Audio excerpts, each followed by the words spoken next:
ప్రతిపక్ష హోదా ఇవ్వకపోవడంతో అసెంబ్లీకి హాజరు కావడం లేదు వైసీపీ అధినేత జగన్మోహన్ రెడ్డి.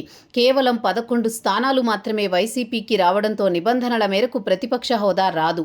అదే విషయాన్ని ప్రభుత్వంతో పాటు స్పీకర్ తేల్చి చెప్పారు.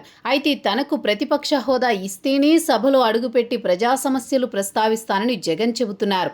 ఆ అవకాశం లేకపోతే వారాంతపు కామెంట్స్ అంటూ తాడేపల్లిలో ప్రెస్ మీట్ పెట్టి సమకాలీన రాజకీయ అంశాలపై మాట్లాడుతున్నారు. ప్రభుత్వ వైఫల్యాలను ప్రస్తావిస్తున్నారు. అయితే ఇప్పుడు జగన్ అలా ప్రెస్ మీట్ పెడితే చాలు వైసీపీ శ్రేణులు బెదిరిపోతున్నారు. ఆయన ప్రెస్ మీట్ పెట్టిన ప్రతిసారి సోషల్ మీడియాలో ట్రోల్స్కు గురవుతున్నారు. ఆయన మాటల్లో తప్పిదాలు చోటు చేసుకోవడంతో రీల్స్, మీమ్స్తో హోరెత్తిస్తోంది సోషల్ మీడియా. వైసీపీ అధికారంలో ఉన్నప్పుడు జగన్ మీడియా ముందుకు వచ్చి దాఖలాలు లేవు. ఒక్కసారి కూడా ప్రెస్ మీట్ పెట్టలేదు. మీడియాతో మాట్లాడేందుకు కూడా ఇష్టపడేవారు కాదు. దీంతో ఆయనతో మాట్లాడేందుకు మీడియా చేయని ప్రయత్నం అంటూ ఉండేది కాదు. చివరకు ఢిల్లీ పర్యటన సమయంలో సైతం జగన్ మీడియాను దగ్గరకు రానిచ్చేవారు కాదు. ఏదైనా జగన్ ముఖ్యమంత్రిగా చెప్పాలి అనుకుంటే రికార్డెడ్తో కూడిన వీడియో విడుదల చేసేవారు.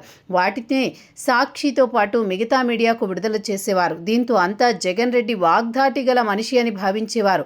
ఎటువంటి తత్తరపాటు లేకుండా మాట్లాడేవారు. అయితే ఇప్పుడు సీన్ రివర్స్ అయింది. ఏ మీడియాతో మాట్లాడేవారు కాదో అదే మీడియాతో వారాంతపు సమావేశాలు నిర్వహించి రాజకీయాల కోసం మాట్లాడుతున్నారు. ప్రభుత్వ వైఫల్యాలు ప్రస్తావిస్తున్నారు. ఆ వైఫల్యాలు ప్రజల్లోకి వెళుతున్నాయో లేదో చెప్పలేం, కానీ ఆయన మాత్రం సోషల్ మీడియాలో టార్గెట్ అవుతున్నారు. గతంలో మంత్రి లోకేష్ను అలానే వెంటాడేవారు వైసీపీ సోషల్ మీడియా యాక్టివిస్టులు. అయితే ఇప్పుడు వెంటాడకుండానే జగన్ రెడ్డి ప్రెస్ మీట్ పెట్టి మరీ సోషల్ మీడియాకు అవసరమైన వనరులను అందిస్తున్నారు. విదేశీ పర్యటన ముగించుకుని బెంగళూరు వచ్చారు జగన్.